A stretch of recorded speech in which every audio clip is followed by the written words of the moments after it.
বান্ধৱীজনীয়ে ক'লে যে শিৱসাগৰলৈ তুমি নতুনকৈ আহিছা, ব'লা মই আজি তোমাক টাউনখন দেখাম। মই আহি ৰৈ আছোঁহি তাইলৈ, তাৰপিছত তাইক লগ পালোঁ, আমি বেটেটোতে আহি আছোঁ। কিমান ভাল লাগিছে জানেনে, তাতে বান্ধৱী তাই যে মোক লগ ধৰিছে, চিনাকি কৰাবলৈ লৈ গৈছে দোকানবোৰ, সেয়াই ভাল লাগিছে। আৰু এয়া মোক তাই দোকান চোকান চিনাকি কৰাই দিছে, ময়ো দুটামান বস্তু কিনিছোঁ, তাইও কিনিছে। তাৰপাছত জুৱেলাৰী দোকান এখনলৈ আহিছোঁ, ইয়াত যে সোণ ৰূপ ডায়মণ্ড চব ধুনীয়া ধুনীয়া পাই জানেনে, ইমান ভাল লাগে নহয় জুৱেলাৰীবোৰ দেখিলে। তাৰপাছত এইবোৰ এনেকুৱা আৰ্টিফিচিয়েল গহনাবোৰ পায়। তাৰপাছত আমি পেট পূজা কৰি ল'লোঁ, ম'ম' খাই ল'লোঁ, দুইজনীয়ে প্ৰিয় বস্তু যিহেতু।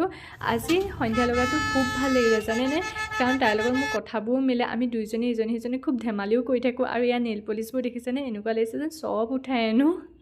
তাৰপাছত এইকণ সময়ত এইকণ ওলাই আহি সন্ধিয়া লগাটো ভাল লাগে জানেনে। আৰু এইটো ভিডিঅ'ৰ জৰিয়তে তাইক বহুত বহুত থেংক ইউ দেই। আজি তাই মোক ভি মাৰ্টো লৈ গ'ল জানেনে, কিবা এটা মই কিনিছোঁ, নেক্সট দেখাম। তাৰপিছত ফটো মাৰিলোঁ, ঘৰলৈ উভতিলোঁ।